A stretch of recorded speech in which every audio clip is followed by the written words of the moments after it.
لیکن جنرلی اگر دیکھا جائے تو یعنی ایسی بہت کم خواتین اور لڑکیاں ہوتی ہیں جو اتنا جذبہ رکھتی ہیں کہ دوسری بیوی کے طور پر وہ اپنے آپ کو پیش کریں. کیا ایک لڑکی کسی نیک اور صالح مرد کو خود پیغام بھجوا سکتی ہے اپنی شادی کے لیے؟ تو ایک مثالی ساس بننے کے لیے، یا چلیں آپ اپنی اگزامپل دے دیں کہ ایک اچھی ساس اگر ہوں تو وہ کیسی ہونی چاہیے؟ اور کوئی عورت محض خلا کا تقاضا اس لیے کر دے کہ اس کا خاوند جو ہے وہ دوسری شادی کرنا چاہتا ہے اور اسے یہ پتہ ہے کہ معاشی اعتبار سے یہ انصاف کے وہ تمام تقاضے پورے کرے گا. اور قیام اللیل کے لیے نبی صلی اللہ علیہ وسلم کا فرمان ہے من قام رمضان ایمانا و احتسابا غفر له ما تقدم من ذنبه. جس نے ایمان اور ثواب کی نیت سے رمضان کی راتوں میں قیام کیا اس کے پچھلے سارے گناہ معاف ہو جائیں گے. بسم اللہ الرحمن الرحیم. میں یاسر جنجوعہ اور آپ دیکھ رہے ہیں یاسر جنجوعہ پوڈ کاسٹ کی ایک اور ایپیسوڈ. اور آج کی ایپیسوڈ میں جو ہماری گیسٹ ہیں استاذہ نگہت ہاشمی، بڑے دیر سے ہم یہ کوشش کر رہے تھے کہ ہمارے پوڈ کاسٹ پہ تشریف لائیں. آج یہ ہمارے ساتھ ہمارے اسٹوڈیو میں موجود ہیں. السلام علیکم. وعلیکم السلام ورحمۃ اللہ وبرکاتہ. بالکل کوئی رسمی شکریہ نہیں ہے. ایک تو رمضان ہے اور اوپر سے آپ کی اتنی سخت روٹین، باوجود اس کے آپ نے ہمارے لیے وقت نکالا، آپ کے بہت مشکور ہیں. الحمدللہ. گفتگو کا آغاز یہاں سے کرتے ہیں. ایک ایسا شخص جو آج آپ کو پہلی دفعہ دیکھ رہا ہوگا اس اسکرین پہ، کوئی بھی ویور، تو اس کے ذہن میں اگر یہ سوال آئے کہ نگہت ہاشمی کون ہے، تو آپ کو خود انٹروڈکشن دینا ہو اپنا، تو آپ کیا انٹروڈکشن دیں گی؟ کافی انٹرسٹنگ سوال ہے. میں نگہت ہاشمی ہوں، اللہ کی بندی، اور میں ایسی فیملی سے تعلق رکھتی ہوں جس کا تعلق عرب سے ہے، اور ہمارے انسیسٹرز جو تھے وہ ہجرت کر کے یہاں پہ آئے. اور یہ ہے کہ میرا فیلڈ ایجوکیشن ہے، جس میں ریسرچ میں بہت انٹرسٹڈ ہوں، ٹیچنگ میں بہت میری دلچسپی ہے، اور میرا بہت زیادہ یعنی پیشن ہے کہ میں بیہیورل چینج کو آبزرو کروں اور چینج کے لیے کام کروں. اور میں نے اپنی لائف میں چینج پہ کام کیا. باقی ساری چیزیں فارمل ہیں، وہ ساری چیزیں تو پتہ لگ ہی جاتی ہیں، میں نے کیا ایجوکیشن حاصل کی، کہاں پڑھایا، باقی چیزیں وہ میرے خیال میں اتنا میٹر نہیں کرتی. اتنا میٹر نہیں کرتا. ہاں، میری لائف میں جو میری ایک اچیومنٹ ہے، مجھے ایسا لگتا ہے اللہ سبحانہ تعالیٰ کی رحمت کے سوا کچھ نہیں. میں اس قابل نہیں تھی، لیکن اللہ سبحانہ تعالیٰ سے دعا کی تھی کہ مجھے اپنے کلام پر، اپنے پیغام، اپنے قرآن پر کام کرنے کا موقع دے. تو میں نے الحمدللہ قرآن مجید کی تفسیر کی ہے، ترجمہ بھی لیکن تفسیر بھی، اور اتھینٹک سورسز سے، ریسرچ بیسڈ ہے. اور اس کا مقصد بھی یہی تھا کہ آج کے دور کے انسان کو اپنے کریٹر، اپنے خالق، اپنے مالک کی بات کو سمجھنے کا موقع مل جائے. تو الحمدللہ یہ ایک ایسی چیز ہے جو میں سمجھتی ہوں کہ یہ تھوڑا ڈیفرنٹ ہے. کس عمر میں خیال آیا اور کیسے محسوس ہوا کہ مجھے، آپ کو ایسے لگا کہ آپ کو چن لیا گیا ہے یا آپ نے خود انتخاب کیا ہے اس کا؟ وہ کون سا وقت تھا جو آپ کی لائف میں یہ جرنی اسٹارٹ ہو گئی، یا پیرنٹل جینیٹیکل گفٹ تھا آپ کے پاس کہ والدین کی طرف سے ہی کچھ ایسا چل رہا تھا؟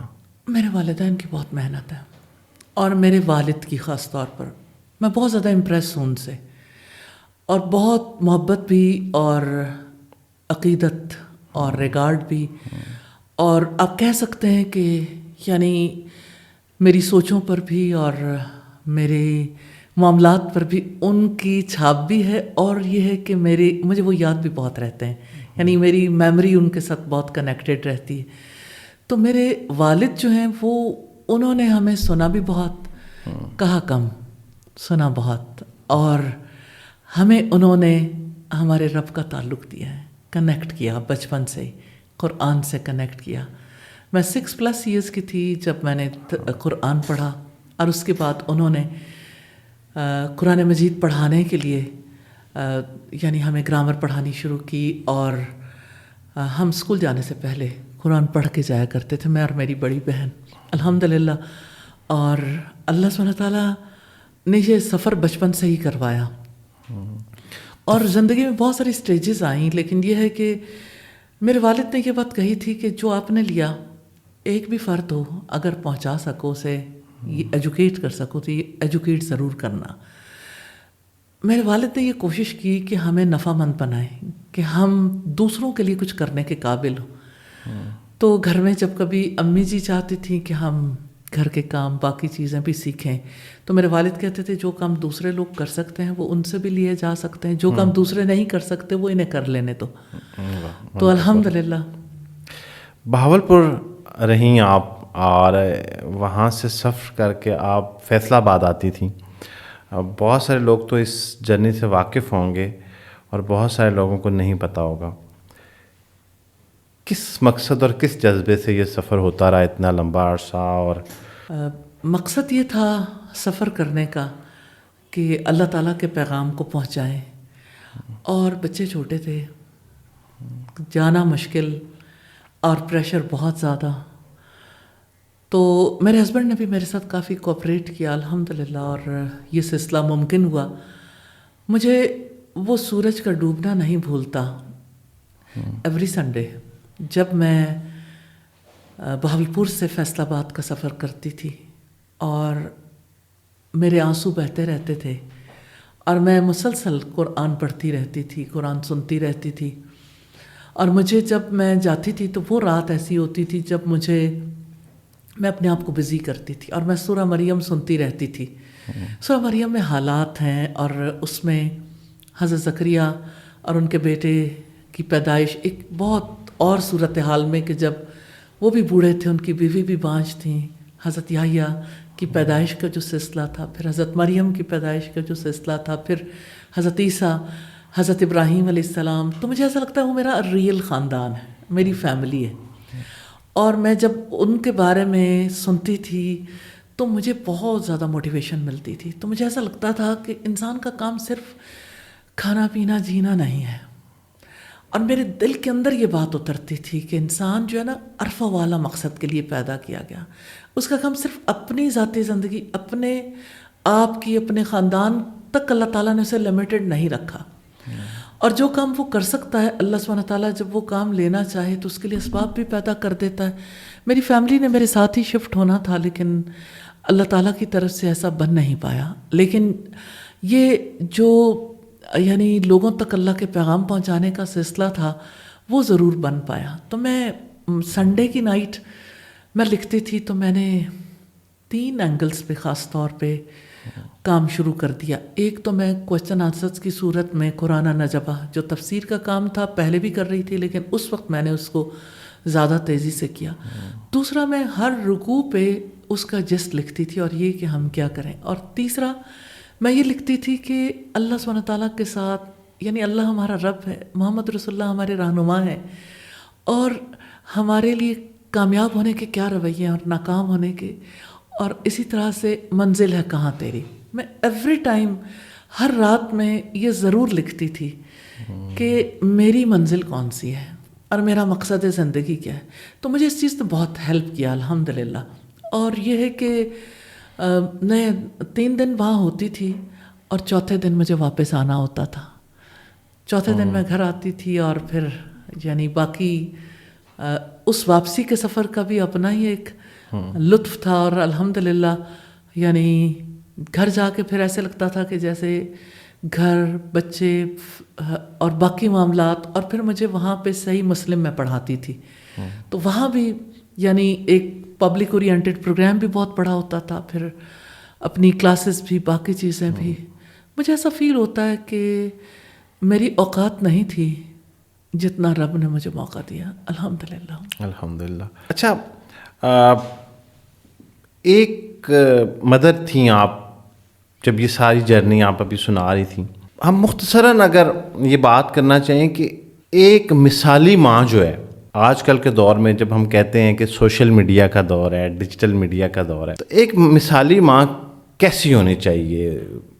اس میں کیا خواص ہونے چاہیے جو آج کی جو ہماری بہنیں، بچیاں آپ کو ملتی ہیں تو آپ کو لگتا ہے کہ یہ وہ پارٹ ہے جو اب مس ہو گیا ہے؟ میں نا اکثر یعنی ہم نے انور انٹرنیشنل کے زیر اہتمام ہم ڈپلومہ ان اسلامک ایجوکیشن کرواتے ہیں. اس کے ہم نے 4 سیمسٹرز میں سے 2 سیمسٹر پیرنٹنگ پہ رکھے ہیں. ٹھیک ہے. اور میں اس کو پبلک میں بھی اور اسٹوڈنٹ سے بھی یہ کہتی ہوں, ہماری ماں کھو گئی ہے. واہ. نیپولین نے کہا تھا تم مجھے اچھی ماں دے دو میں تمہیں اچھی قوم دے دوں گا. ہماری جو اب یوتھ ہے اس کے اندر احساس اجاگر ہوا ہے کہ ہم نے اپنی اولادوں کو وقت دینا ہے. میں یہ کہتی ہوں کہ ساری یوتھ بھی ایسی نہیں ہے.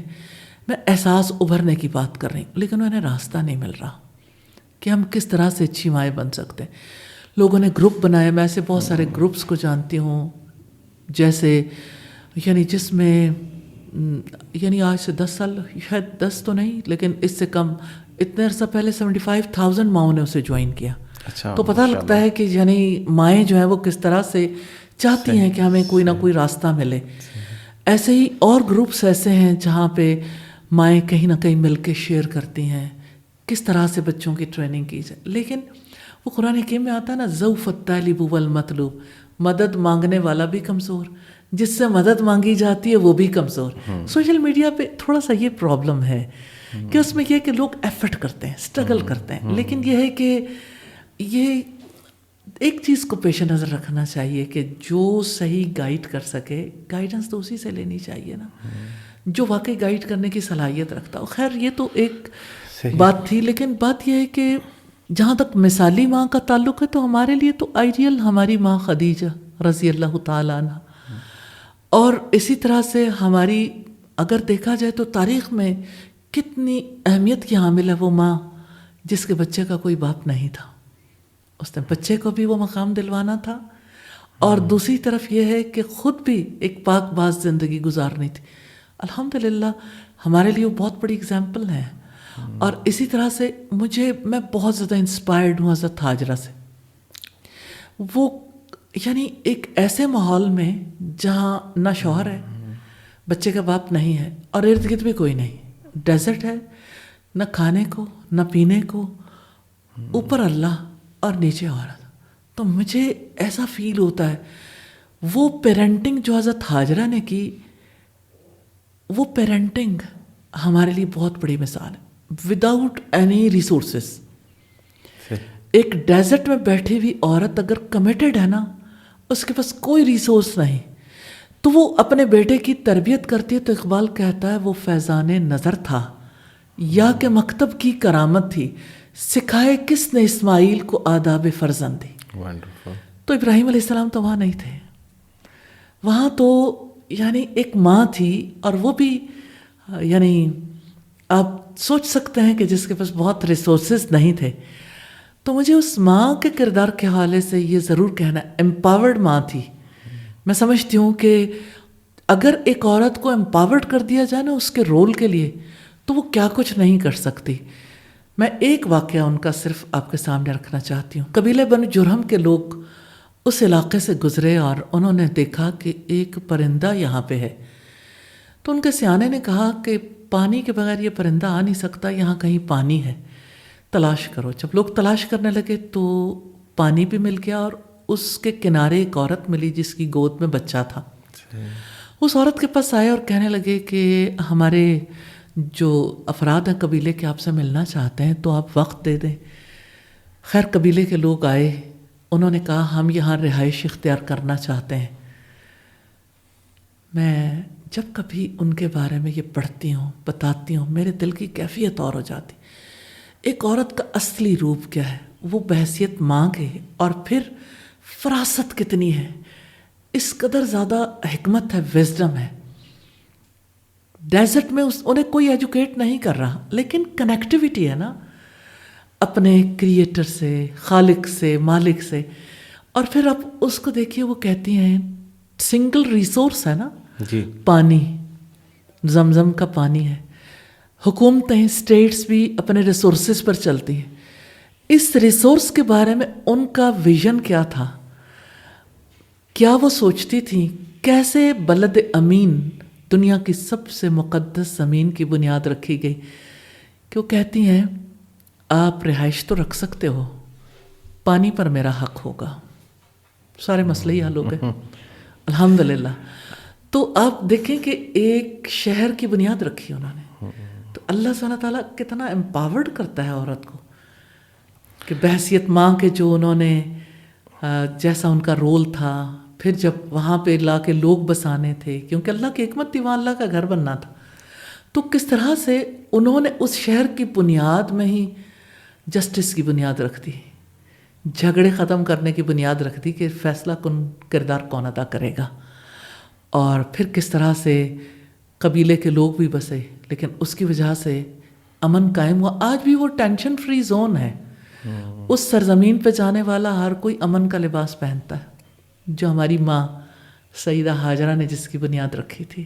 اچھا، اسی کو کنٹینیو کرتے ہوئے وومن امپاورمنٹ کے اوپر آج ہم اس کی سائٹ پہ نہیں جائیں گے کیونکہ وہ پھر موضوع بالکل ہمارا جو ہے وہ دوسری طرف چلا جائے گا کہ جو آج نعرہ وومن امپاورمنٹ کے لیے سڑکوں پہ لگ رہا ہے، شاید کوئی بھی جو ہے وہ اس نعرے کے مفہوم کو اگر سمجھتا ہو تو اس کے حق میں نہیں ہو سکتا. لیکن اس ایک نعرے نے ایک بڑا نقصان کیا ہے، نوجوان نسل کے خاص طور پہ بچیوں کا ذہن خراب ہوا، بچوں کا بھی ایون. انہوں نے کہا کہ یہ جو میرج کا انسٹیٹیوشن ہے ہمارے مذہب میں یہ سب سے بہترین انسٹیٹیوشن ہے، وہ کہتے ہیں یہ ہونا ہی نہیں چاہیے. آپ کیسے دیکھتی ہیں کہ یہ خیال جنم کہاں سے لیا کہ ایک بچہ جو ہے وہ شادی کی عمر میں پہنچنے کے بعد بھی یہ کہہ رہا ہے کہ یہ نہیں ہونا چاہیے، ہمیں اس کی ضرورت نہیں ہے؟ اصل میں جس وقت آپ مرد اور عورت جو دونوں کا بانڈ بنتا ہے، جب ان کے بارے میں کنٹروورسیز اور جب ان کے بارے میں ایسی چیزیں لوگوں کے ذہنوں میں ڈال دیں گے تو نیچرلی یعنی جو لوگ جھگڑے فساد سے بچنا چاہتے ہیں وہ کہتے ہیں کہ ہم نہیں کھیلتے، ہم نے ادھر جانا ہی نہیں. صحیح ہے. تو یہ یعنی کہ آپ یہ دیکھیں کہ عورت کی آزادی کی بات ہے تو آزادی کی بات کے ساتھ ٹرانسجینڈرز ہیں، ٹرانسجینڈرز کے ساتھ پھر اگلے معاملات شروع ہو گئے، یعنی وہ انٹرسیکس ہیں یا ٹرانسجینڈرز ہیں. ٹرمپ نے سب کچھ لپیٹنے کی کوشش کی. خیر یہ تو کہانیاں اپنی جگہ پر ہیں، لیکن اس کے اثرات جو ہیں جن پر آپ بات کر رہے ہیں جی جی تو اس کے اثرات ہیں کہ لوگ جو ہیں وہ ذمہ داری نہیں اٹھانا چاہتے. وہ کہتے ہیں کہ ہمیں آزادی چاہیے. ہم کیوں ایسی گیم میں پڑیں جس کے لیے ساری زندگی ہم ایفرٹ کرتے رہیں، آخر یعنی یہ لاحاصل کام ہم کیوں کریں؟ یہ اس وجہ سے ہے کہ جزا سزا کا جو کانسیپٹ اللہ سبحانہ تعالیٰ نے دیا ہے وہ کانسیپٹ ذہنوں میں نہیں ہے. جب آپ کسی عمل پر اجر کی امید نہیں رکھتے، آپ ہوپلیس ہو جاتے ہیں تو آپ کوئی بھی غلط ڈیسیژن کر سکتے ہیں. تو ڈی ٹریک ہماری جنریشن صرف نکاح سے نہیں ہوئی، سب سے پہلے خدا سے، اپنے الہ سے. تو اس اللہ سے بھاگے ہیں نا، اور بھاگنے کے پیچھے بنیادی طور پر کون ہے؟ وہ ہم ہی ہیں نا، جنہوں نے اپنی نسلوں کو ایجوکیٹ ہی نہیں کیا، انہیں ان کے رب سے کنیکٹ نہیں کیا، انہیں کریکٹ کرتے رہے. تو کنیکٹ بیفور کریکٹ. اچھا ایک چیز بڑی اہم، اب ہم کیونکہ نوجوان نسل کی طرف چل پڑے ہیں تو ان کے سوالات میں سب سے اہم سوال کہ اسلام میں یہ جو لو میرج ہے اس کی کیا حیثیت ہے؟ مطلب کوئی مسئلہ نہیں ہے، کوئی مذائقہ نہیں ہے کہ بچوں کا یہ سوال ہوتا ہے کہ جی ہم جو محبت کی شادی ہے تو مذہب کا کیا نقطہ نظر ہے اس کے اوپر؟ اصل میں محبت امانت ہے. محبت جو ہے وہ کسی دائرے کے اندر ہوگی تو اسے اپریسیشن ملے گی، کیونکہ اللہ سبحانہ تعالیٰ کہتے ہیں وَمِنْ آیَاتِهِ أَنْ خَلَقَ لَكُم مِّنْ أَنفُسِكُمْ أَزْوَاجًا، کہ یہ اللہ کے سائنس میں سے ہے کہ اس نے تمہاری جن سے تمہارے لیے جوڑے بنائے لِتَسْكُنُوا إِلَيْهَا، تاکہ تم اس کے پاس سکون حاصل کرو. وَجَعَلَ بَيْنَكُم مَّوَدَّةً وَرَحْمَةً، اور اس نے تمہارے درمیان محبت اور رحمت پیدا کر دی. یعنی وہ محبت جو ڈیو ٹو سیکس ہوتی ہے اور وہ محبت جو بڑھاپے کی ہوتی ہے جس میں کوئی غرض نہیں ہوتی. انسانوں کی غلط فہمی یہ ہے کہ ہم محبت کے مالک ہیں، جس سے چاہے محبت کریں، جس سے چاہے نفرت کریں. ہمارا عقیدہ یہ ہے، ہمارا بیلیف یہ ہے کہ محبت کا خالق بھی وہ ہے اور محبت کا مالک بھی وہ ہے. وہ دلوں کے اندر جس کے لیے چاہتا ہے محبت ڈالتا ہے اور جس کے لیے چاہتا ہے وہ محبت ختم کر دیتا ہے. تو جس کو ہم محبت کہتے ہیں کیا وہ محبت ہے؟ دیکھیں کسی کے ساتھ ہم آہنگی ہو سکتی ہے. آپ کسی کے لیے یہ تمنا رکھ سکتے ہیں کہ یہاں شاید میرا نکاح ہو جائے تو زیادہ مناسب ہے. لیکن اسلام شادی سے پہلے چھپی دوستیوں کو یا شادی سے پہلے کے جو تعلقات ہیں وہ ایک لمٹ سے باہر اس کو الاؤ نہیں کرتا. اور وہ لمٹ اللہ کی حد ہے. اب دیکھیں آج کے بچے کہتے ہیں ہماری سیلف باؤنڈری ہے. ہونی چاہیے لیکن وہ باؤنڈری اللہ کی باؤنڈری ہونی چاہیے, سیلف میڈ نہیں, خود ساختہ نہیں ہونی چاہیے. تو لو میرج جو ہے نا وہ بھی ایک ایسی ہی ٹرمینالوجی ہے جو لوگوں کی خود ساختہ ہے.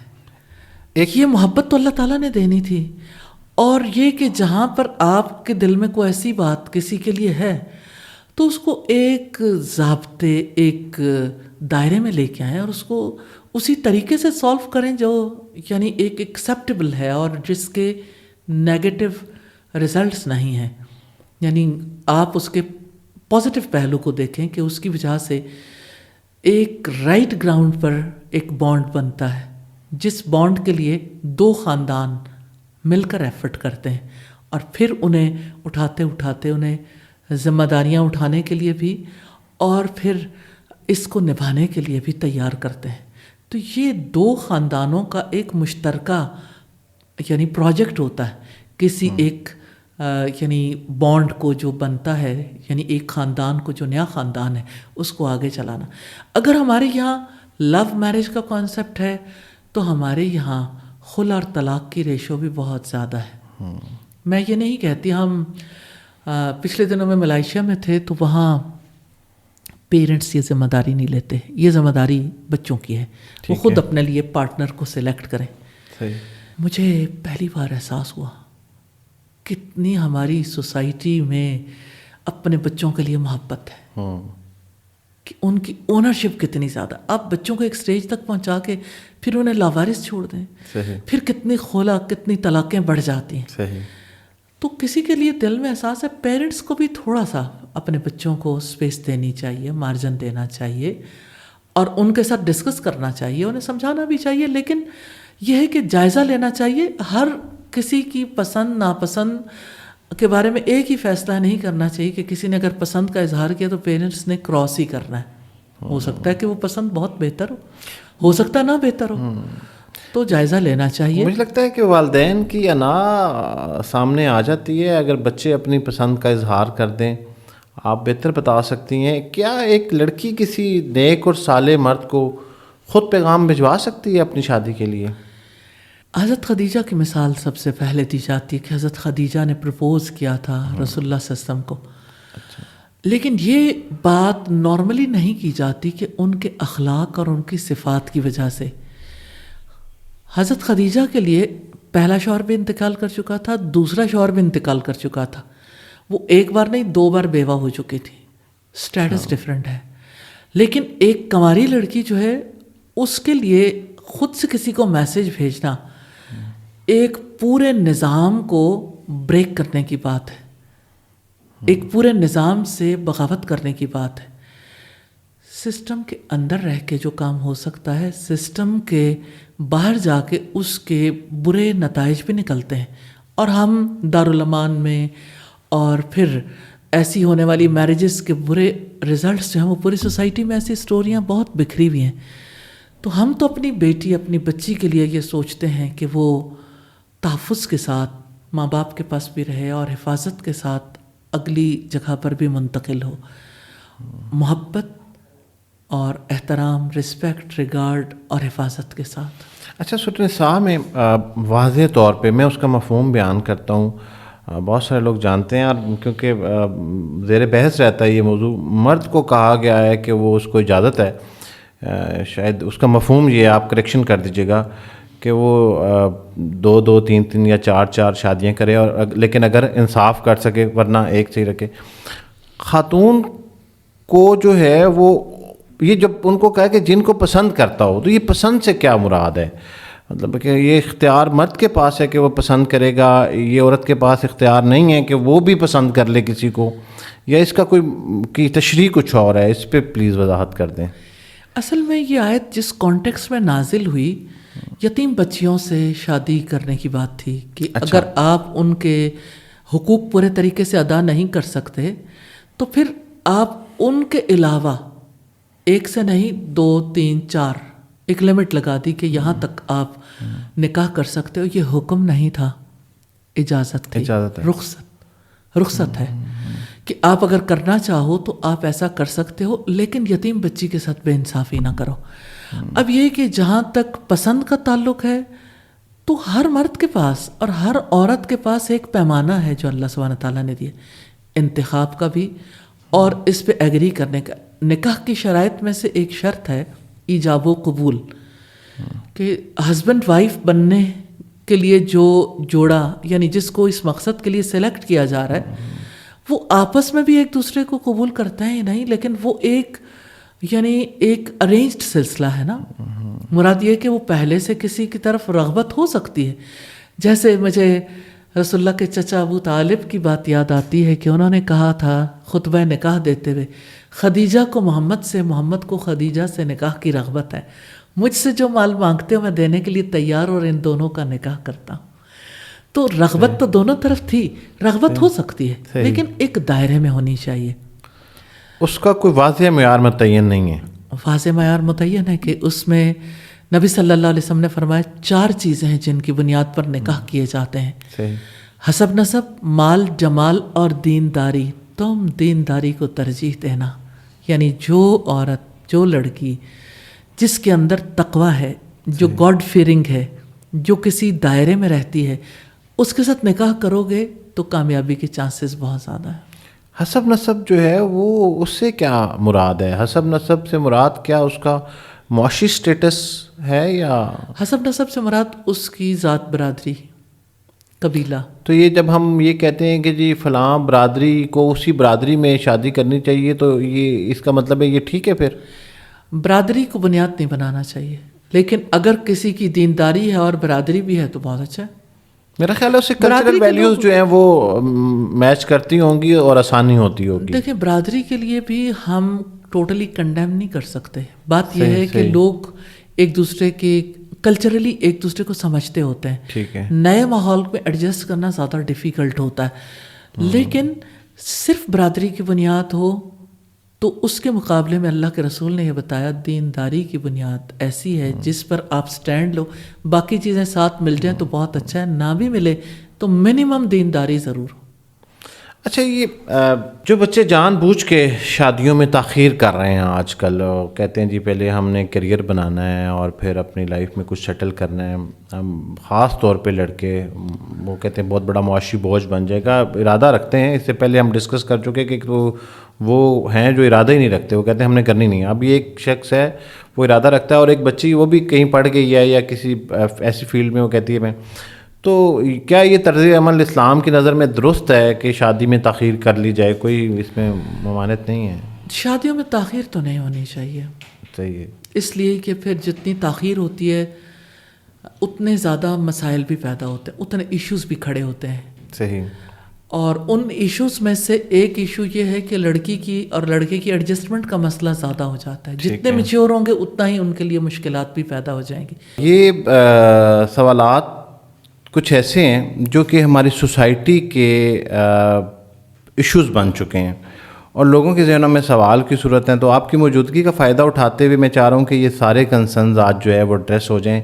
نوجوان نسل کے خاص طور پہ یہ کنسرن ہے. سوشل میڈیا کے اوپر چیٹنگ کرتے ہوئے جہاں پہ وہ کوئی تصاویر شیئر نہیں کی جا رہی اور اس کے ساتھ جو ہے کوئی اوبویسلی آواز بھی نہیں جا رہی. بہت ساری ایپ بنی ہوئی ہیں رشتہ کرانے کے حوالے سے.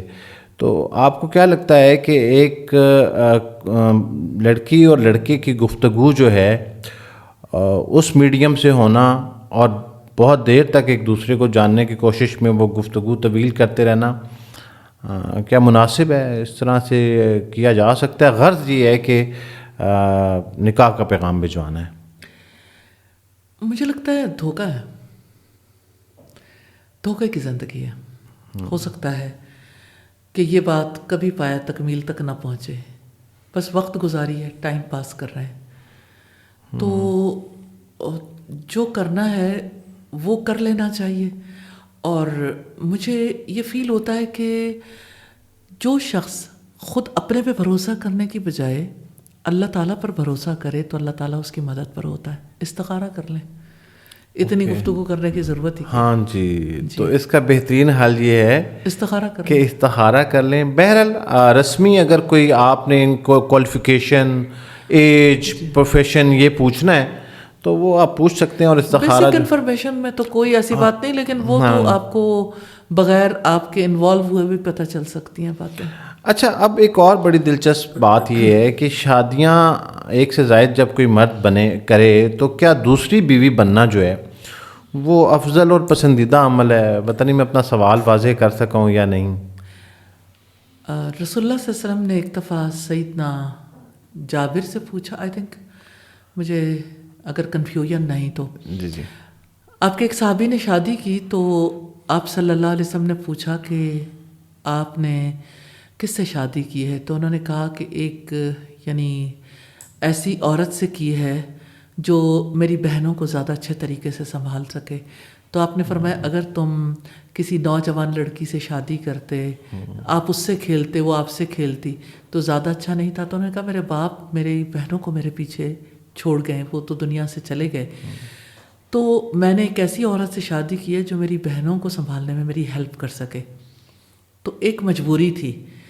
لیکن جنرلی اگر دیکھا جائے تو یعنی ایسی بہت کم خواتین اور لڑکیاں ہوتی ہیں جو اتنا جذبہ رکھتی ہیں کہ دوسری بیوی کے طور پر وہ اپنے آپ کو پیش کر سکیں. پچھلے دنوں میری ایک خاتون سے ملاقات ہوئی تو وہ کہتی ہیں میرا مشن ہی ہے، اور میں نے اس بلکہ شاید انہوں نے ریکارڈڈ آپ کی میں نے کوئی ویڈیو بھی دیکھی تھی، اور انہوں نے کہا کہ میرا مطلب شروع سے میرا مشن تھا. اب تو ماشاءاللہ ان کے 4 بچے ہیں، شاید ان کا شاید آپ ذکر کر رہی ہیں. لیکن ایسے بہت کم لوگ ہوتے ہیں. نیچرلی کسی کو بھی نمبر 2 ہونا تو اچھا نہیں لگتا، ہر کوئی دنیا میں نمبر 1 ہی رہنا چاہتا ہے.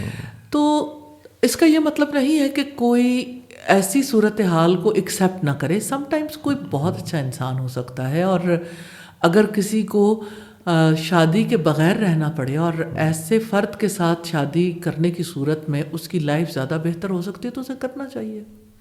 اور کوئی عورت محض خلا کا تقاضا اس لیے کر دے کہ اس کا خاوند جو ہے وہ دوسری شادی کرنا چاہتا ہے، اور اسے یہ پتہ ہے کہ معاشی اعتبار سے یہ انصاف کے تمام تقاضے پورے کرے گا، اور ویسے بھی ایج ان کی اور باقی چیزیں، تو کیا یہ جو فیصلہ ہے کسی خاتون کا اوبیسلی ناپسندیدہ ہے، لیکن اس میں کوئی گنجائش ہے کہ خاتون ایسا پھر کر سکتی ہے اور مذہب اس کو اجازت دیتا ہے کہ آپ چھوڑ دیں، نہیں رہے ہیں اس کے ساتھ؟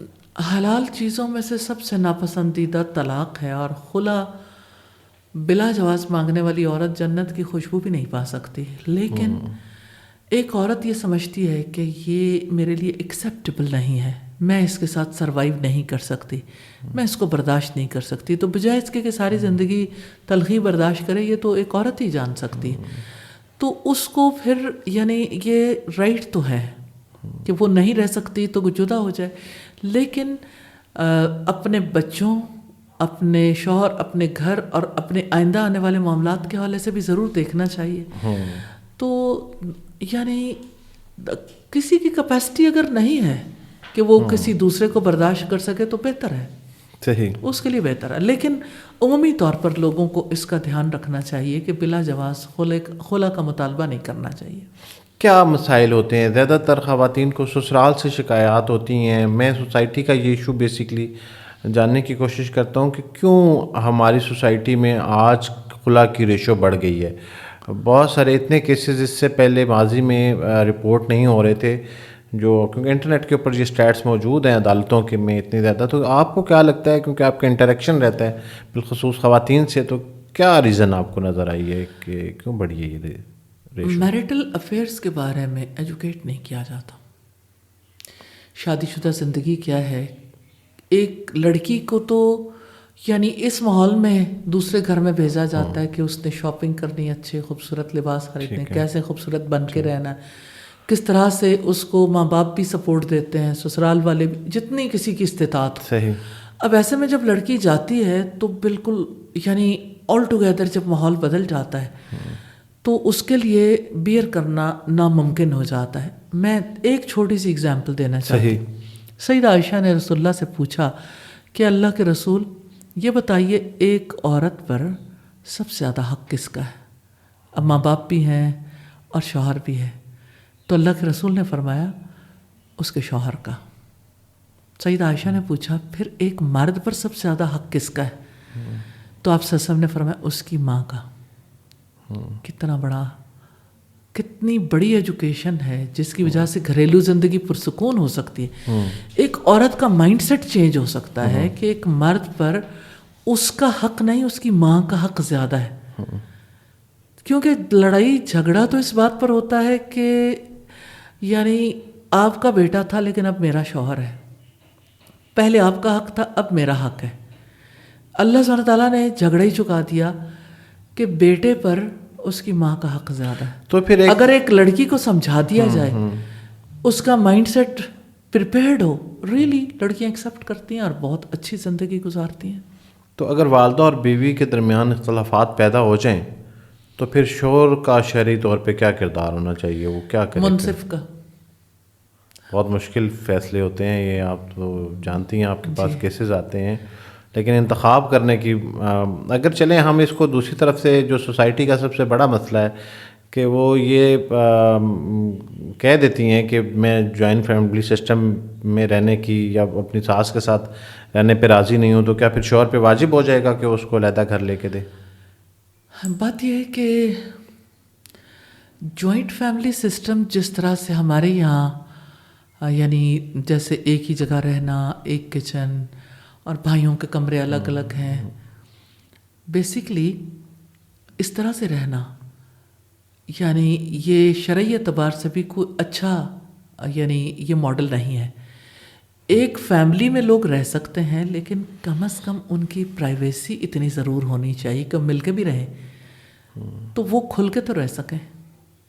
ان کے لیے تو زندگی یعنی آپ دیکھیں ایک گھرانہ ہے جس میں 4 بچے ہیں، چاروں بیٹے ہیں، اب وہ 4 بچے جو ہیں بڑے ہو گئے، اب 4 بچے بڑے ہوئے، اب وہ ایک نیا بانڈ بنا ہے تو وہ بانڈ، نیا بانڈ پہلے بانڈ کے تحت ہی رہے گا، یا یہ ہے کہ اس کو بھی کچھ تھوڑی سی اس کی اپنی سپیس دے کے اس کو بھی کوئی آزادی ہے کچھ تھوڑا سا، یعنی وہ بھی 2 افراد جو ہیں ہسبینڈ وائف کے طور پر اپنی زندگی میں خوشگوار لمحات گزار سکتے ہیں۔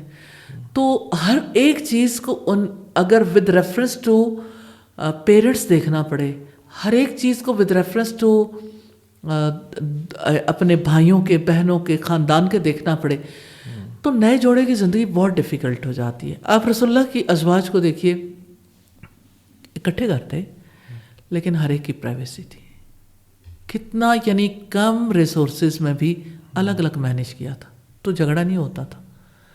اب اگر یہ ہے کہ اکٹھے بھی خاندان ہے تو اس کا یعنی کوئی ایسا سیٹ اپ بنایا جا سکتا ہے جس میں یعنی ایک کپل کو جو ہے وہ آزادی ہو۔ اب یہ کہ ہر دفعہ اگر بہو کو گھر سے باہر جاتے ہوئے، گھر اندر آتے ہوئے، کوئی کپڑا خریدتے ہوئے، پہنتے ہوئے، کھاتے ہوئے، پیتے ہوئے، اٹھنا بیٹھنا، جاگنا سونا، یعنی ایک لڑکی اگر یہ سوچتی ہے کہ میں قید ہو گئی ہوں تو میں یہ کہتی ہوں کہ ہم سب کو سوچنا چاہیے، ہم سب کو سوچنا چاہیے کہ اگر ہم اس کی ایج میں ایسی جگہ پر ہوں تو کیا ہم خوش رہ سکتے ہیں؟ تو قیدی تو نہیں بنانا چاہیے، تو اسپیس تو دینی چاہیے، لیکن یہ ہے کہ لڑکی کو بھی احترام تو کرنا چاہیے، خیال تو رکھنا چاہیے۔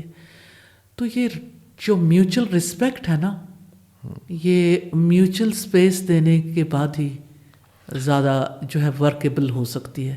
لیکن میرے ذہن میں یہ سوال ہمیشہ سے باقی رہے گا کہ ایک لڑکی یا چاہے اس کے والدین جب یہ فیصلہ کرتے ہیں کہ وہ کس گھر میں جا رہے ہیں تو اس گھر کی سپیس اور اس کے افراد اور ان کی جو زندگی گزارنے کے طریقے طور طریقے ہیں وہ دیکھنا چاہیے، اور وہی آمادگی جب ہوتی ہے اور رضامندی باہمی رضامندی سے دو خاندانوں کی شادی ہوتی ہے اور آنے والے چند ہی 6 ماہ میں یا 1 سال میں یہ سوالات کیوں اٹھنا شروع ہو جاتے ہیں. بہت ساری خواتین جو ہیں وہ اس کو ایک پلی کے طور پہ لیتی ہیں. میں تمام خواتین سے معذرت کے ساتھ کوئی اس کو بالکل نیگیٹو نہ لے. یہ دیکھا گیا ہے کہ وہ پردے کو جواز بنا کے بھی گھر کے سے علیحدگی کا مطالبہ کر دیتی ہیں. نو ڈاؤٹ یہ ٹرو ہے, تو یہ ٹرو ہے, ایسا ہوتا ہے بہت سارے کیسز میں. اور جس وقت وہ علیحدہ ہو جاتی ہیں تو پھر وہ شرعی پردہ جو ہے وہ ختم ہو جاتا ہے. ہاں جی, وہ شرعی پردہ ختم ہو جاتا ہے. تو آپ یہ واضح کریں کہ سسرال میں رہتے ہوئے بیوی کو کتنا پردہ کرنا پڑتا ہے, مطلب ایک بندہ اپنی بیوی کو بتا سکے یا ایک خاتون کو کہ کیا پردے کے پھر کیا احکامات ہیں کہ وہ دائرہ کار پتہ ہو اور اس میں رہتے ہوئے کسی کو اس طرح کی بلیک میلنگ کا سامنا نہ کرنا پڑے. میرے الفاظ بہرحال سخت سے بلیک میلنگ. جی بلیک میلنگ مجھے ایسا فیل ہوتا ہے تھوڑا سا. اچھا, لیکن ریئل ٹائم ہوتی ہے, ریئل ٹائم میں یہ لفظ جو ہے وہ یعنی ورکیبل ہے, ٹھیک ہے, ہوتا ہے ایسا. صحیح ہے. بات یہ ہے کہ اللہ سبحانہ تعالیٰ کے احکامات کی پابندی کرنے والی ایسی کتنی خواتین ہیں جو باہر حجاب کی پابندی کرتی ہیں اور وہ شرعی پردہ کرتی ہیں گھر میں. ایسی بہت کم خواتین ہیں. یہ ماسز کا ایشو نہیں ہے, لیکن ان لوگوں کے لیے ہم بات کر رہے ہیں تو انہیں کم از کم یہ ہے کہ اپنی زینت کا اظہار نہیں کرنا چاہیے. اور اپنا یعنی میں اس کو کوئی کلی اصول کے طور پر تو نہیں کہہ رہی, لیکن بہرحال جو دیور اور جیٹھ کا رشتہ ہے رسول اللہ صلی اللہ علیہ وسلم نے اس کے بارے میں جو الفاظ استعمال کیے کافی سخت ہیں. جی, آپ نے فرمایا تھا تمہارے دیور تو تمہارے لیے موت ہے. یعنی جیسے اپنی موت سے احتیاط بچ کے رہتا ہے انسان, اس طرح سے اس رشتے میں احتیاط بہت زیادہ ضروری ہے. لیکن ہمارے یہاں جس طرح سے جوائنٹ فیملی سسٹم ہے, آپس میں مل بیٹھ کے گپ شپ لگانا اور یعنی آپس میں جو تعلقات کا معاملہ ہے وہ تھوڑا یعنی لمٹ سے باہر زیادہ ہو جاتا ہے. تو اس میں یہ کہ اصل مسئلہ یہ ہے کہ ایک لڑکی کو اگر پرائیویسی ملے, اگر کسی کے پاس ایک روم بھی ہے, اگر اس کا کچن الگ ہو جائے, صحیح, کچن کے الگ ہونے سے بھی لڑکی کو کافی زیادہ سہولت ہو جاتی ہے. اگر اس کو یہ پتا ہو کہ یہ میری باؤنڈری ہے, یہاں کم از کم میں آزاد ہوں, میں اپنے بچوں کی پرورش آسانی سے کر سکتی ہوں, تو اس کے لیے تھوڑی سی آسانی ہو جاتی ہے. تو مجھے لگتا ہے کہ جوائنٹ فیملی میں ہمیں اس کو ریویو ضرور کرنا چاہیے. اکٹھے رہیں لیکن تھوڑا اسپیس دے کے رہیں. آپ کو لگتا نہیں ہے کہ شادیاں نہ کرنے یا نہ ہونے کی ایک بہت بڑی وجہ یہ بھی ہے کہ بالخصوص لڑکیاں یا بچیاں اس چیز کو جو ہے وہ اس چیز کا انتخاب کرتے ہوئے کہ وہ اس کا معاشی سٹیٹس دیکھتی ہیں کہ جس گھر میں مجھے لے کے جایا جا رہا ہے اس گھر میں جو ہے وہ میرے لیے علیحدہ کوئی اسپیس نہیں ہے, میرا علیحدہ کچن نہیں بن سکے گا. تو وہ کہتی ہیں شاید میں انتظار کرتی ہوں کسی ایسے پیغام کا یا ایسے رشتے کا جہاں پہ مجھے یہ سارے معیار میرے پورے ہو جائیں, اور وقت گزر جاتا ہے. تو ایسی صورتحال میں جو ہے مجھے لگتا ہے کہ بہتر سولوشن وہ ہے جو آپ نے بتایا ہے کہ اگر آپ کا رشتہ بہرحال ہو جاتا ہے یا کوئی اس گھر میں چلا جائے تو وہ شرعی پردے میں نقاب ضروری ہے, مطلب آپ پورے چہرے کا ڈھانپنا. دیکھیں اس کے بارے میں جو اللہ سبحانہ تعالیٰ کے احکامات ہیں وہ تو بڑے واضح ہیں. اب یہ کہ نقاب ضروری ہے وہ میں فیصلہ تھوڑی کروں گی. صحیح ہے. اچھا, اب یہ ہے کہ جیسے گھر کے اندر ہے تو اگر کوئی چادر سے اپنے آپ کو ڈھانپ لیتا ہے اور تھوڑا یعنی احتیاط کر کے چل لیتا ہے تو اس میں بھی گزارا تو چل سکتا ہے. یعنی اس میں ضروری نہیں ہے کہ آپ اتنا ہارڈ اینڈ فاسٹ یعنی ہر کوئی اتنا ہی زیادہ خیال رکھے, لیکن جو بہت زیادہ خیال کرنا چاہے وہ پھر رشتے کو نبھانے کی بھی فکر کرے. بہت ساری خواتین جو اس پوڈ کاسٹ کو دیکھ رہی ہیں ان کے ذہن میں ایک خیال آ رہا ہوگا کہ اساتذہ کو چاہیے کہ وہ ساسوں کے اوپر بھی بات کریں. ایک بہترین ساس کیسے بنا جا سکتا ہے, بہو کے بارے میں بہت ساری باتیں ہوتی ہیں. بچیوں کو یہ پیغامات دے کے گھر سے بھیجا جاتا ہے کہ آپ نے ایسے رہنا ہے اور اپنی زندگی جو نئی آپ سٹارٹ کریں اس میں ان چیزوں کی احتیاط کرنا ہے. ایک نیا رشتہ بہرحال ساس کی طرف سے بھی قائم ہو رہا ہوتا ہے اور بہت ساری خواتین زندگی میں پہلی دفعہ ساس بن رہی ہوتی ہیں. تو پہلی دفعہ ساس بننا یا ساس بننے کے عمل میں ساس جو ہے وہ ایک بہترین ماں کی صورت میں جب ایک بچی کو لے کے آتا ہے. آپ کو پتہ ہے ہمارے گھروں میں جب یہ رشتے ہو رہے ہوتے ہیں تو تحفے تحائف کے سلسلے اور وہی ایک خاتون دو طرح کے کرداروں میں کیسے منتقل ہو جاتی ہیں. محبت سے ایک بیٹی کو اپنے گھر بیاہ کے لے کے آنے والی خاتون چند ہی مہینوں میں ایک ویلن کے روپ میں سامنے آ جاتی ہے. تو خیال یہ گماں ہوتا ہے بچیوں کو عموماً. تو ایک مثالی ساس بننے کے لیے، یا چلیں آپ اپنی اگزامپل دے دیں کہ ایک اچھی ساس اگر ہوں تو وہ کیسی ہونی چاہیے؟ اصل میں ساس جو ہے وہ رشتہ یعنی بیسیکلی بڑا نازک ہے، لیکن ٹھیک ہے، میں سمجھتی ہوں کہ ساس ایک انسٹیٹیوشن ہے. صحیح. اس نے نئی نسل کے لیے آنے والی بہو کو پورے طریقے سے تیار کرنا ہے. جی جی. اور اس کو یہ دیکھنا چاہیے یہ میری بہو نہیں، بیٹی نہیں بن سکتی. وہ بیٹی وہی ہے جس نے ان کی کوکھ سے جنم لیا. صحیح. اس کو اپنی نسل کے ماں کے طور پر ایکسیپٹ کرنا چاہیے کہ اس سے میری نسل چلے گی. ٹھیک ہے. جو رسپیکٹ اور ریگارڈ بچوں کی ماں ہونے کی حیثیت سے بہو کا ہو سکتا ہے، وہ رسپیکٹ اور ریگارڈ اگر بیٹی کی صورت میں لیں گے، اصل میں ساری پرابلم یہیں سے پیدا ہوتی ہے. جب ہم کہتے ہیں کہ بہو بھی تو بیٹی ہوتی ہے، بہو کو کبھی ساس بیٹی تسلیم کرنے لگے تو اس کے سامنے بہت ساری باتیں آتی ہیں کہ میری بیٹی تو ایسے کرتی ہے، میری بیٹی تو اس طرح سے، اس موقع پہ یہ ہوتا، اس موقع پہ یہ ہوتا. تو وہ کمپیریزن کو ختم کرنے کے لیے اس چیز کو سامنے لے کے آئیں جو ریالٹی ہے، کہ جس کی بھی بیٹی ہے وہ ہمارے لیے رسپیکٹیبل ہے، اس لیے کہ ہم اسے یعنی آئندہ یعنی اپنی نسل کے لیے لے کے آئے ہیں، اور وہ ایک ہماری لیگیسی کو سنبھالے گی اور ہمارے اس سلسلے کو آگے بڑھائے گی. تو اس کا بڑا قابل احترام مقام ہے. اور اگر اس اعتبار سے اپنی بہو کو دیکھا جائے تو کوئی بھی چیز بری نہیں لگتی، کچھ بھی برا نہیں لگتا. استاد، باوجود اس کے بہت ساری بچیوں کو، خواتین کو اپنی ساس سے بہت ساری شکایات رہتی ہیں، اور وہی ساس جب کبھی بہو تھیں، ٹھیک ہے، ان کو وہی شکایات تھیں. تو یہ سلسلہ میرے خیال میں بہت پرانا ہے. وجہ صرف یہ سمجھ نہیں آتی کیا ایکسپیکٹیشن شادی سے پہلے بڑھا دی جاتی ہیں جب وہ منگنی اور رشتے کے پروسیس چل رہے ہوتے ہیں، اور وہ جا کے کہنا کہ میں آپ کو ماں کی طرح رکھوں گی، اور پھر جب وہ ایک نئے گھر میں وہ لڑکی داخل ہوتی ہے تو اس سے وہ سب کچھ نہیں ملتا، اس کی ایکسپیکٹیشن ٹوٹتی ہیں، کیا ہوتا ہے؟ تو پھر آپ ان بچیوں کو کیا کہیں گی جو نئے گھروں میں جاتی ہیں؟ تو ان کے لیے کوئی ایسی نصیحت یا کوئی ایسی کوئی باتیں کہ وہ جا کے اپنا لیں، بینگ مدر، آپ اگر کچھ بتانا چاہیں تو. مجھے ایسا لگتا ہے کہ اپنی ماں، میں ہمیشہ بچوں کو بھی یہی بات کہتی ہوں، اسٹوڈنٹس کو بھی، پبلکلی بھی، کہ اپنی ماں کبھی انتخاب کر کے نہیں لے کے آتی. ساس وہ خاتون ہے جو آپ کو پسند کرتی ہے اور اپنے گھرانے میں لے کے جاتی ہے. صحیح. تو مجھے لگتا ہے کہ جو ہمیں پسند کرے اس کا ہمارے پہ بڑا حق ہو جاتا ہے، کہ آخر اس نے ہمیں اسپیس دی نا. صحیح ہے. تو یہ ایک بات انسان کو بہت زیادہ فائدہ. دوسری بات یہ کہ شوہر کے اوپر سب سے زیادہ حق اس کی ماں کا ہے. صحیح. تو میں اگر اپنے شوہر کا حق ادا کرنا چاہوں، اس وقت تک کیسے ادا کر سکتی ہوں جب تک کہ اس کی ماں کے لیے میرے دل میں اسپیس نہیں ہوگی. تو رشتوں کو کس نظر سے دیکھنا ہے، مائنڈ سیٹ کیا ہے، آپ کا مائنڈ سیٹ ہے جو ڈیسیژن کرتا ہے. ہماری بچی کا مائنڈ سیٹ نہیں بنایا جاتا، اس کے ذہن میں کچھ اور بٹھایا جاتا ہے، اس سے توقعات کچھ اور رکھی جاتی ہیں. صحیح.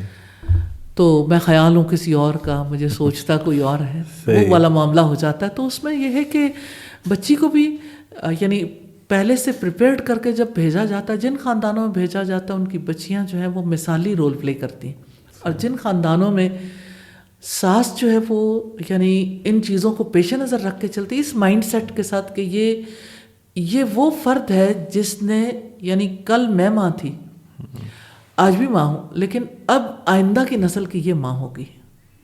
تو ماں کا تو بڑا مقام ہے، تو اس کو ماں کے روپ میں دیکھیں.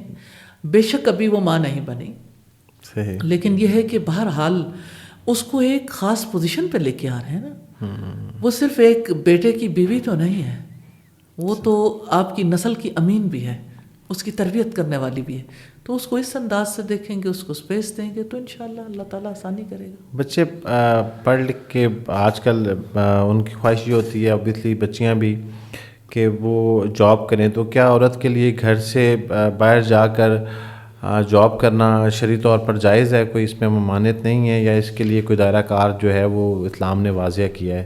کیا کہیں گے اس پہ؟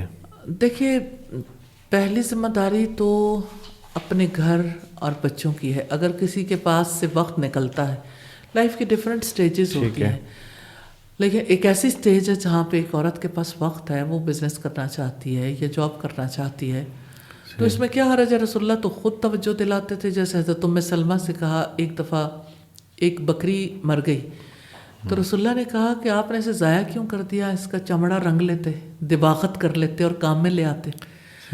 تو یہ یعنی کہ آپ کا توجہ دلانا ہمیں یہ بتاتا ہے کہ آپ ہر ایک کو راستہ دکھاتے تھے پروڈکٹیو بنانے کے لیے، کہ آپ اس طرح سے کسی چیز کو سے فائدہ اٹھا سکتے ہو.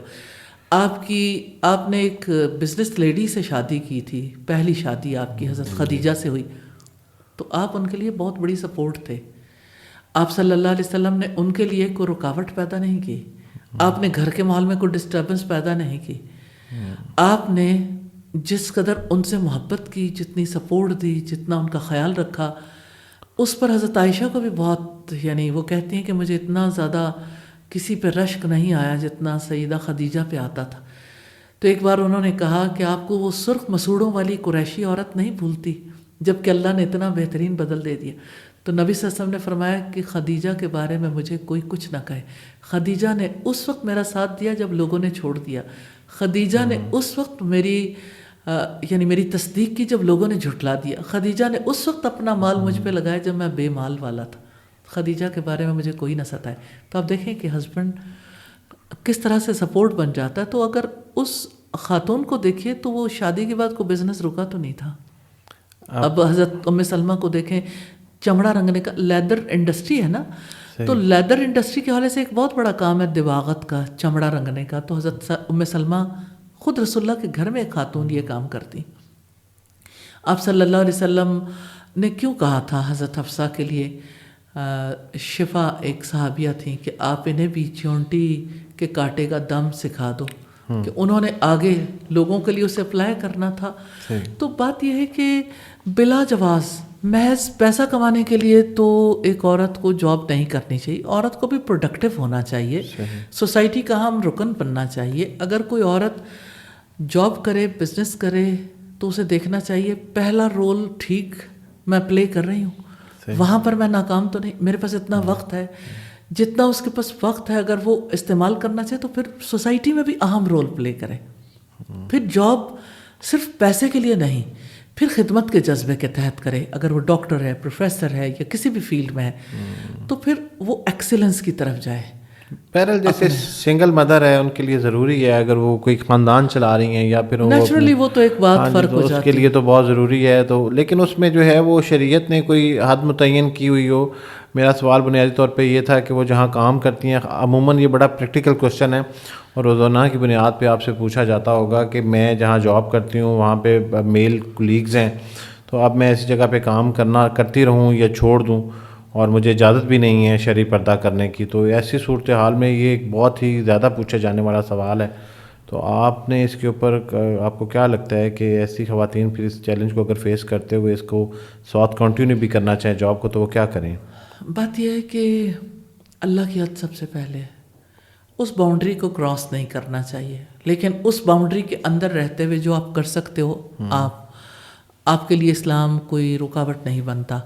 لیکن یہ ہے کہ سب سے پہلے اگر اسی باؤنڈری کو ہم بریک کر دیں تو نیچرلی بات فرق ہو جاتی. ایک جگہ پر اگر ماحول ایسا نہیں ہے، دیکھیں ہراسمنٹ کا معاملہ جو ہے ورک پلیسز پہ وہ اپنی جگہ پر ہے، تو آپ ایسی جگہ پر کریں جہاں پہ آپ کے لیے کسی قسم کی کوئی پریشانی نہ رہے. سم ٹائمز ایسا ہوتا ہے کہ آپ ایسے ماحول میں چلے جاتے ہو. اب جو لوگ جا چکے ہیں ان کے لیے مسائل بہت سارے ہیں.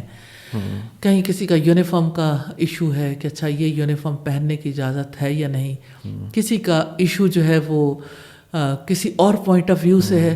تو جو لوگ اس جگہ پر ہیں یعنی جہاں پر ان کے لیے بہت ساری مشکلات پیدا ہو گئی، تو انہیں بھی اپنے لیے آلٹرنیٹ کی طرف ضرور جانا چاہیے، یا پھر ہماری گورنمنٹ کو اس کے بارے میں ضرور دیکھنا چاہیے کہ اگر اس کو شریعہ کی کمپلائنسز کو اپلائی کر سکتے ہیں تو ان کو کر لینا چاہیے. ڈریس پہ آ کے تو اتنا زیادہ. ہاں جی بالکل. یہ ہمارے پاس ایک سوال بھی ہے، آگے ہم سوال کی فہرست کے اوپر جا رہے ہیں کہ ایک سوال ہمارے پاس آیا تھا جب آپ کو ہم نے دعوت دی، تو انہوں نے کہا جی میں جہاں پہ جاب کرتی ہوں وہاں یونیفارم ہے اور وہ یونیفارم جو ہے وہ مجھے پہننا پڑتا ہے، اور بالخصوص آپ دیکھ رہی ہیں پولیس کا یونیفارم ہو یا کسی بھی انسٹیٹیوشن کا جو یونیفارم ہے وہ ہے تو نہیں ہے اب ہم اس کو، لیکن اب مجبوری ہے، ہم نے جاب بھی کرنی ہے اور اس یونیفارم کو بھی کیری کرنا ہے. تو ایسی صورتحال میں جو ہے وہ میرے خیال میں اسٹیٹ کے اداروں سے ریکویسٹ کی جا سکتی ہے جی اصل بات تو یہی ہے کہ وہ اگر اس میں کوئی گنجائش پیدا کر سکتے ہیں تو گنجائش پیدا ہو سکتی ہے.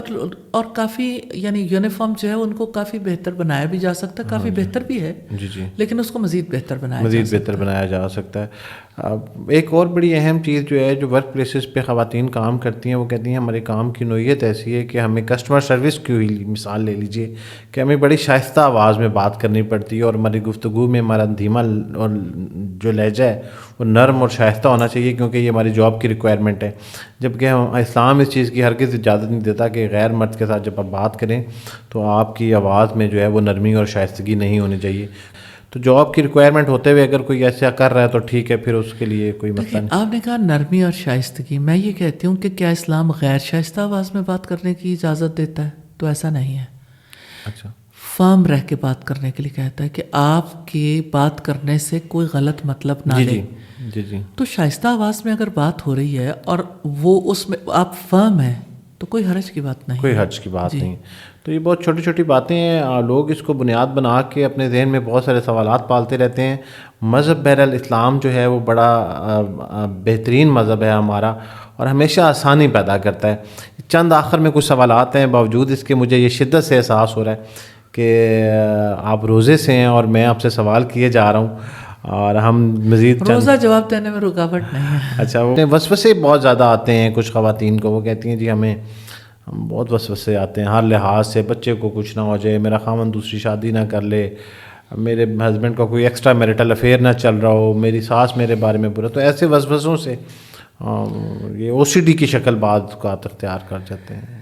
اچھا، بڑی انٹرسٹنگ بات ہے، قرآن مجید میں اس کا جواب ہے وَإِمَّا يَنزَغَنَّكَ مِنَ الشَّيْطَانِ نَزْغٌ فَاسْتَعِذْ بِاللَّهِ. اگر تمہیں شیطان کی طرف سے کوئی اکساہٹ فیل ہو تو اللہ کی پناہ لے لو. ریئلی مارولس ہے، آزما کے دیکھیں. اعوذ باللہ پڑھنے سے بھی، اور رسول اللہ نے ایک دعا سکھائی، پریکٹیکلی خود بھی ایکسپیرینس کیا، ہزاروں لوگوں کو ایکسپیرینس کروایا. ربی اعوذ بک من ہمزات الشیاطین وَأَعُوذُ بِكَ رَبِّ أَن يَحْضُرُونِ. آپ امیجن نہیں کر سکتے کہ میں نے ایسے لوگوں کو ٹھیک ہوتے دیکھا ہے جو ایلیوینس کا شکار ہو جاتے ہیں، اگلی سائیکولوجیکلی ایسی سٹیج پہ پہنچ کے، جو ہر وقت کئی لوگ ہاتھ دھوتے رہتے ہیں، کئی لوگ جو ہیں وہ کچھ اور ایسا شیزوفرینیا تک چلے جاتے ہیں. جی جی جی.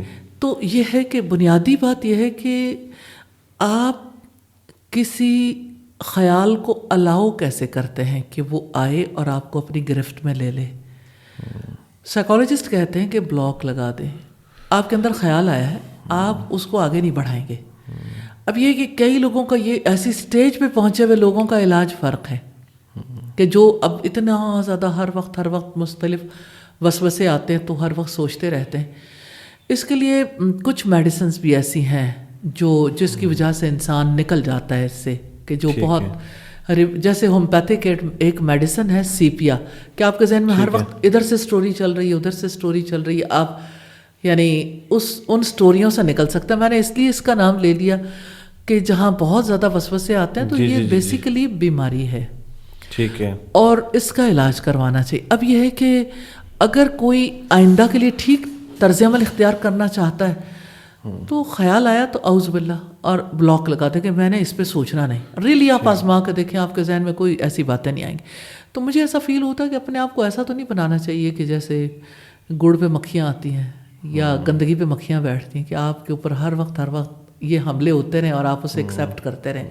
تو آپ ہی کو کچھ کرنا ہے اپنے لیے، اپنے لیے خود کریں گے تو انشاءاللہ تعالیٰ آسانی ہو جائے گی. باقی یہ کہ اس کو یعنی جو ہومیوپیتھک ایسی میڈیسنز ہیں جو ریئلی مارولس ایفیکٹس رکھتی ہیں، کوئی وسوسے خیال نہیں آتے پھر. اچھا سادہ، ایک اور سوال ہے کہ جنت میں مردوں کو حوریں ملیں گی اور عورتوں کا یہ سوال ہے پھر ہمیں کیا ملے گا؟ انہیں بھی اسی طرح سے ان کے لیے بھی ہے. ایسا سلسلہ تو نہیں ہے کہ دیکھیے اللہ سبحانہ تعالیٰ کے کلام میں بھی اور اللہ سبحانہ تعالیٰ نے جو ہمیں دین دیا اس میں بہت ساری چیزیں یعنی عورت کی رسپیکٹ اور عورت کے مقام کے حوالے سے بہت ساری باتیں اس طرح سے نہیں کہی گئیں. لیکن یہ اللہ سبحانہ تعالیٰ عادل ہے, انصاف کرنے والا ہے. وہاں تو عمر بڑھنے کی وجہ سے ایسا تو نہیں ہوگا کہ وہاں کسی کے لیے رشتہ ہی نہ ہو, یا کسی کے لیے وہاں پہ کوئی ایسا فیصلہ نہ ہو. قرآن مجید میں جب یہ بات آتی ہے وَلَهُنَّ مِثْلُ الَّذِي عَلَيْهِنَّ بِالْمَعْرُوفِ, مردوں کے لیے بھی معروف طریقے سے اسی طرح کے حقوق ہے جیسے عورتوں کے حقوق ان پر ہے. عورتوں کے لیے معروف طریقے سے وہ حق ہے. تو اللہ تعالیٰ نے جہاں مردوں کو حق دیا وہاں عورتوں کو بھی حق دیا, اور ہم امید رکھتے ہیں کہ انشاءاللہ تعالیٰ خواتین کے حقوق وہاں ضرور سالو ہو جائیں گے. ایک استاذہ ایک سوال آیا ہے کہ میرا شوہر جو ہے وہ ایکسٹرا میرٹل افیئر میں ہے, اور اس ایکسٹرا میرٹل افیئرز ہیں اس کے, تو اور مجھے بہت عرصے سے پتہ ہے, اور میں بڑے سالوں سے صبر کر رہی ہوں, میں کیا کروں, میرے پاس کوئی حل نہیں ہے, اور وہ کہتی ہیں کہ میں چھوڑ بھی نہیں سکتی اپنے خاوند کو. پھر اجازت دیتے تاکہ وہ باہر نہ رہے, گھر میں آ جائیں. یعنی ایسا ہی ہوتا ہے نا کہ جو شخص کسی میں انٹرسٹڈ ہے تو وہ گھر سے باہر جو تعلقات ہیں, جب کوئی مرد دوسری شادی کر لیتا ہے تو وہ ایکسٹرا میرٹل افیئرز نہیں رہتے, میرٹل افیئرز ہو جاتے ہیں. ٹھیک ہے. اللہ سبحانہ تعالیٰ اسی وجہ سے دوسری شادی کی اجازت دی کہ ایک مرد اگر نہیں, یعنی اس کی استطاعت کہ وہ ایک بیوی تک اپنے آپ کو روک سکے, تو بجائے ایکسٹرا میرٹل افیئرس کے ان چیزوں کو گھر تک لیں, لیکن وہاں کم از کم عدل تو ہوگا نا, وہاں یہ تو نہیں ہوگا, پھر وہ ذمہ داریاں بھی تو آنے والی پر بھی تو ہوں گی نا. تو اکثر ایسا ہوتا ہے کہ اگر مرد دوسری شادی کر لے تو یعنی وہ جو جذبہ ہے وہ کافی مدھم پڑ جاتا ہے, اور نارملائز ہو جاتی ہیں چیزیں. صحیح. تو گلے شکوے بھی مٹ جاتے ہیں کافی. تو پھر ایسا ہونا چاہیے, کیونکہ اگر کسی کو یقین ہے بلکہ اور پتہ ہے تو انہیں اجازت دے دینی چاہیے. اور عرب میں یہ کلچر بڑا عام ہے, مطلب اس حوالے سے نہیں کہ ایکسٹرا میرٹل افیئر کی وجہ سے, وہاں پہ تو خواتین شاید خود سے دوسری شادی کروا دیتی ہیں. اور بلکہ میں نے آپ کی کوئی ویڈیو بھی دیکھی تھی, آپ کسی دعوت پہ شاید گئی تھیں اور آپ نے ایک واقعہ سنایا تھا. میں عرفات کے میدان میں تھی, اور وہاں پہ ہم جب گئے, ہم بہت تیزی کے ساتھ جانا چاہ رہے تھے مشعر حرام کے پاس, یعنی مزدلفہ میں. تو ایک خاتون جو ہے نا, میں واش روم کی طرف جانے لگی تو وہ USA سے آئی تھیں. وہ کہنے لگیں کہ آپ نگہت ہاشمی ہیں. میں نے کہا جی. تو کہنے لگیں کہ مجھے بہت خوشی ہو رہی ہے آپ سے مل کے, لیکن میں نے آپ سے ایک بات کہنی تھی. آپ دوسری شادی کے بارے میں جو موقف دیتی ہیں, پلیز آپ کا ایک کلپ ہے, ہر کسی کے پاس وہ کلپ محفوظ ہے.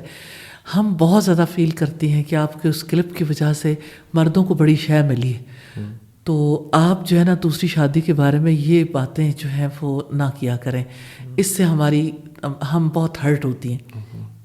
تو میں نے یعنی وہ پھر اس کے بعد رونے لگ گئی کہ ہماری فیملی میں کس طرح سے اس بات کو ایشو بنایا جاتا ہے.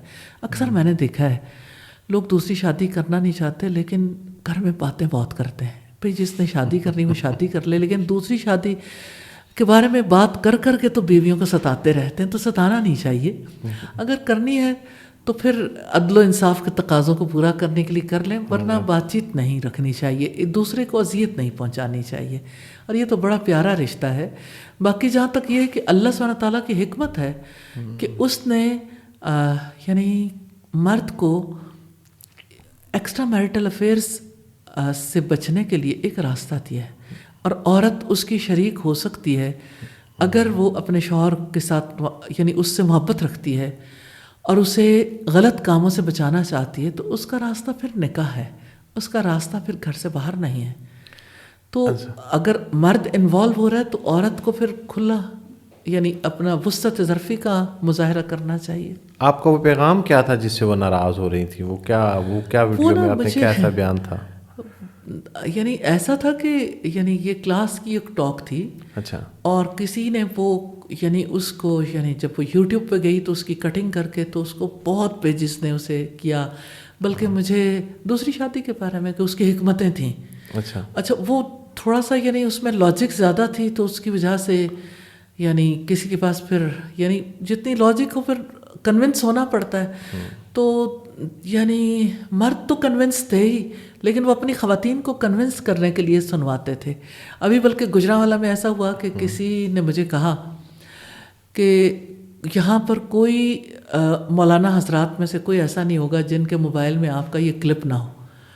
تو مجھے بڑی حیرت ہوئی اس بات پر کہ ایسی کیا بات ہے. پھر مجھے پتہ چلا کہ یہ یعنی مردوں کا فیوریٹ ٹاپک ہے، اس وجہ سے شاید یعنی کہ گھروں کے اندر تلخی پیدا کرنے کے لیے خواہ میں مجھے کنٹروورشل بنا دیا. آخر میں بس ایک سوال ہے جی، کہ بلکہ اس کے بعد بھی ہے کہ شوہر کو نام سے پکار لیں تو کوئی مسئلہ نہیں ہے، منع کے ابا اور یہ وہ کہنے کی ضرورت نہیں ہے، بس ڈائریکٹ آپ نام سے پکاریں خاتون اپنے خامند کو، اور اس میں کوئی دیکھیں نام سے پکارنے میں کوئی ایسی حرج کی بات تو نہیں ہے، لیکن یہ ہے کہ اگر کوئی صاحب ساتھ لگانا چاہے یا کوئی اور پکارنا چاہے تو یہ کوئی اختیار کر سکتا. کسی عرف ہے نا، کامنلی جو چیز کسی کے یہاں یعنی ایکسیپٹیبل ہے اس کو بھی اختیار کر سکتے ہیں. نام لینے میں ایسے شرعی طور پر تو کوئی رکاوٹ نہیں ہے. کسی شخص کو علم ہو جائے کہ جس سے میرا نکاح ہونے جا رہا ہے یا میں شادی کر رہا ہوں وہ عورت بانچ ہے، تو بانچ عورت سے نکاح جائز ہے؟ کوئی مسئلہ نہیں ہے؟ نکاح تو جائز ہے، لیکن اس کے ریزلٹس جو ہیں وہ اس پر بعد میں جو ایکشن لینا ہے وہ بہتر ہے کہ پہلے ہی اس چیز کو اوائڈ کر لیں. بعد میں ایکشن یہ لیا جاتا ہے کہ چونکہ آپ کا بچہ نہیں ہونا، یا دوسری شادی ہوگی یا پھر آپ کو فارغ کریں گے. تو بہتر ہے کہ پھر یعنی سوچ سمجھ کے ڈیسیژن کریں. ہاں جی. اور آخر میں آپ کوئی پیغام دینا چاہیں سننے والی خواتین کو رمضان کے حوالے سے خاص طور پہ، تو وہ پلیز. رمضان منتف قرآن ہے. اللہ سبحانہ تعالیٰ نے اپنا پاک کلام، انسانیت کے نام آخری پیغام اس مہینے میں نازل کیا. تو یہ بڑا برکت والا مہینہ ہے، اور نزول قرآن کے مہینے کی سیلیبریشن ہے. 1 منتھ تک اللہ تعالیٰ نے روزے رکھوائے. بنیادی طور پر جسے ہم روزوں کا مہینہ کہتے ہیں، اللہ سبحانہ تعالیٰ نے اس کے بارے میں بتایا شہر رمضان الذی انزل فیہ القرآن. رمضان کا مہینہ وہ ہے جس میں قرآن نازل کیا گیا. تو نزول قرآن کے مہینے میں قرآن کو پڑھنے، قرآن کو سمجھنے کے لیے ضرور وقت نکالیں تلاوت کے علاوہ. اور قیام اللیل کے لیے نبی صلی اللہ علیہ وسلم کا فرمان ہے من قام رمضان ایمانا و احتسابا غفر لہ ما تقدم من ذنبہ.